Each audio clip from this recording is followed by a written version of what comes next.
Esdras, capítulo 1. No primeiro ano do reinado de Ciro, rei da Pérsia, cumpriu-se o que o Senhor tinha dito por meio do profeta Jeremias.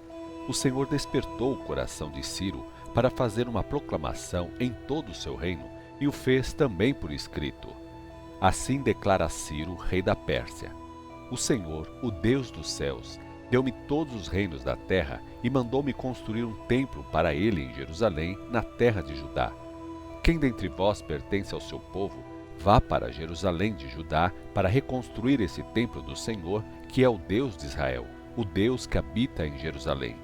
Faço votos de que as bênçãos de Deus estejam com vocês. Os vizinhos devem ajudar nas despesas daqueles que voltarem para a sua terra, doando prata, ouro, bens, animais, além das ofertas voluntárias para o templo de Deus em Jerusalém.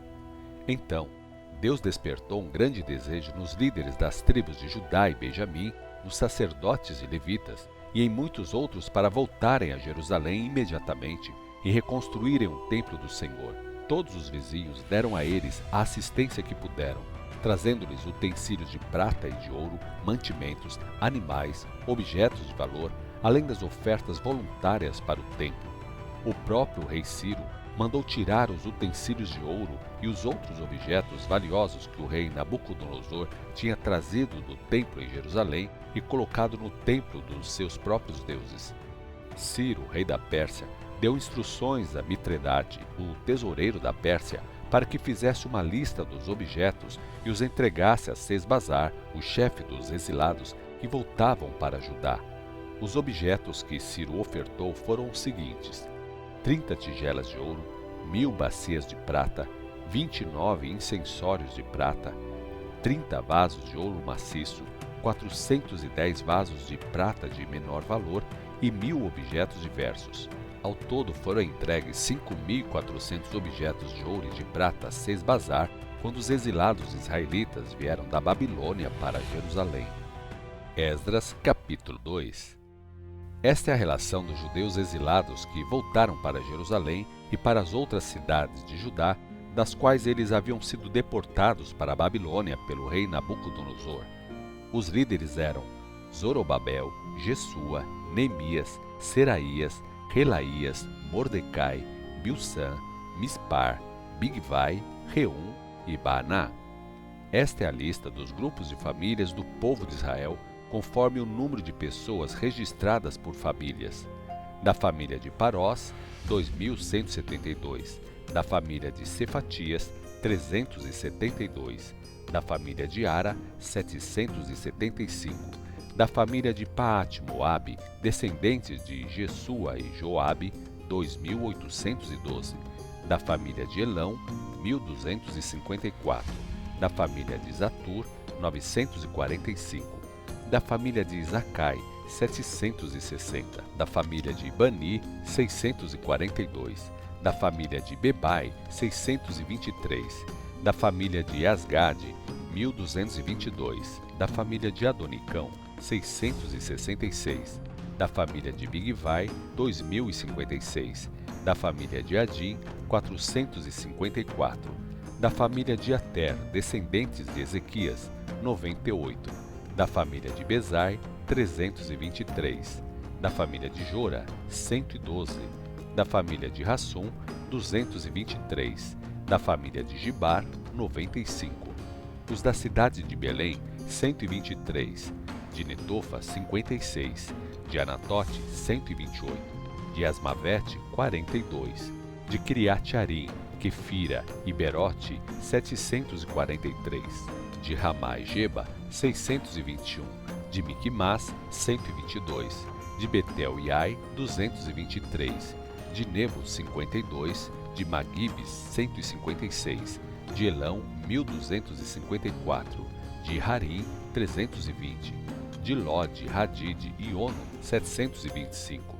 De Jericó, 345. De Senaá, 3.630. Esta é a lista dos grupos de famílias dos sacerdotes que voltaram do Egito. Dos descendentes de Jedaías, por meio da família de Jesua, 973. Da família de Imer, 1052. Da família de Passur, 1247. Da família de Arim, 1017. Esta é a lista dos grupos de famílias dos levitas que voltaram do cativeiro. Das famílias de Jesua e Cadmiel, por meio dos descendentes de Rodavias, 74. Os cantores descendentes da família de Asaf, 128. Dos porteiros do templo, das famílias de Salum, Ater, Talmon, Acube, Hatita e Sobai, 139.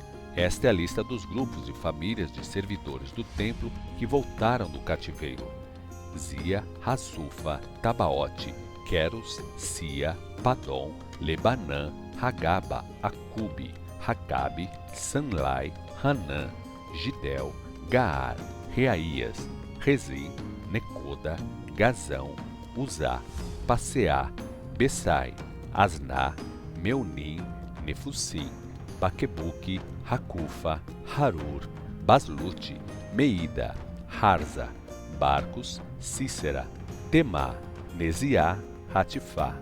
Esta é a lista dos grupos de famílias dos servidores de Salomão que voltaram do cativeiro. Os descendentes de Sotai, Soferete, Peruda, Jalá, Darcon, Gidel, Cefatias, Ratil, Poquerete, Razebaim e Ami. Os servidores do templo e os descendentes dos oficiais de Salomão eram 392.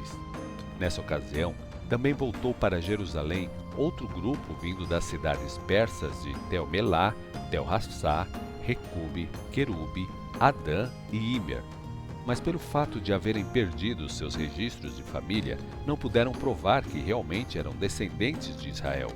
Esse grupo incluía os grupos de famílias de Delaías, de Tobias e de Necoda, num total de 652. O grupo de famílias de sacerdotes Rabaías, Racós e Barzilai, que se casou com uma das filhas de Barzilai de Gileade e ficou com o nome do sogro dele. Mas eles também haviam perdido seus registros de família, por isso não foram aceitos como sacerdotes. O governador proibiu-os de comer alimentos sagrados até que aparecesse um sacerdote que pudesse consultar o Urim e Tumim e saber de Deus se realmente eram ou não descendentes de sacerdotes. Assim, os que voltaram para Judá eram um total de 42.360 homens, isso sem contar os 7.337 escravos e escravas e 200 cantores e cantoras. Eles levaram consigo 736 cavalos, 245 mulos, 435 camelos e 6.720 jumentos. Quando chegaram ao templo do Senhor em Jerusalém, alguns dos chefes dos grupos de famílias puderam contribuir generosamente para a reconstrução do templo do Senhor no seu antigo local. Cada um contribuiu de acordo com as suas possibilidades. O valor total das suas contribuições foi de 500 quilos de ouro, 3 toneladas de prata e 100 vestes sacerdotais. Desse modo, os sacerdotes, os levitas e alguns do povo se estabeleceram em Jerusalém e nas vilas vizinhas. Os cantores, os porteiros, os servidores do templo e o restante do povo voltaram para as suas cidades de Judá, de onde haviam saído. Esdras, capítulo 3. Quando chegou o 7º mês e os descendentes de Israel já estavam morando nas suas cidades, o povo saiu de suas casas e todos vieram juntos a Jerusalém. Então Jesua, filho de Josadaque, com seus colegas os sacerdotes e Zorobabel, filho de Sealtiel, e sua família, começaram a reconstruir o altar do Deus de Israel e sobre o altar queimaram ofertas de sacrifício, conforme as instruções nas leis de Moisés, o homem de Deus. Eles reconstruíram o altar no mesmo lugar de antes e imediatamente o usaram para queimar os sacrifícios oferecidos ao Senhor pela manhã e ao entardecer, apesar de o povo estar com medo dos povos vizinhos. E celebraram a festa dos tabernáculos conforme instruções nas leis de Moisés, oferecendo ao Senhor os sacrifícios determinados para cada dia da festa. Também ofereceram ofertas queimadas diárias e os sacrifícios especiais exigidos para os dias de descanso, as celebrações da lua nova e as outras festas anuais do Senhor. Também foram trazidas as ofertas voluntárias do povo ao Senhor. A partir do 1º dia do 7º mês, os sacerdotes começaram a oferecer ao Senhor os sacrifícios queimados, isto antes que eles começassem a construir os alicerces do templo do Senhor. Depois, contrataram pedreiros e carpinteiros, compraram toras de cedro dos povos de Tiro e de Sidom e faziam o pagamento com alimentos, vinho e azeite de oliveira. As toras eram trazidas das montanhas do Líbano e vinham flutuando ao longo da costa do mar Mediterrâneo até Jope, pois o rei sírio da Pérsia tinha dado permissão para que se fizessem assim. A construção do templo, propriamente dito, começou no segundo mês do segundo ano, depois que chegaram ao templo de Deus em Jerusalém. O grupo de trabalhadores era composto de todos que tinham voltado do cativeiro para Jerusalém e estavam sob a direção de Zorobabel, filho de Sealtiel, de Jesua, filho de Josadaque, e de seus irmãos sacerdotes e levitas.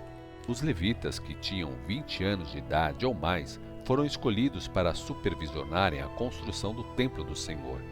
Jesua, com seus irmãos e irmãs, Cadmiel e seus filhos descendentes de Judá, e Renedade, com seus filhos e irmãos, ficaram incumbidos da supervisão de todo o projeto, pois todos eles eram levitas. Quando os construtores completaram os alicerces do templo do Senhor, os sacerdotes vestiram as suas roupas sacerdotais e tocaram as trombetas. Os filhos de Asaf fizeram soar os seus símbolos para louvar o Senhor na forma ordenada por Davi, rei de Israel. Eles cantavam cânticos de louvor e ações de graças ao Senhor numa forma responsiva. A letra do cântico dizia assim: Ele é bom e o seu amor para com Israel dura para sempre. Então todo o povo louvou o Senhor em alta voz, porque havia sido lançados os alicerces do templo do Senhor. Porém, muitos dos sacerdotes, levitas e outros chefes das famílias mais velhas que se lembravam do belo templo de Salomão choraram em alta voz quando viram o lançamento dos alicerces desse templo, enquanto outros gritavam de alegria. Assim, os gritos de alegria e o choro se misturavam de forma tão barulhenta que se podia ouvir de longe.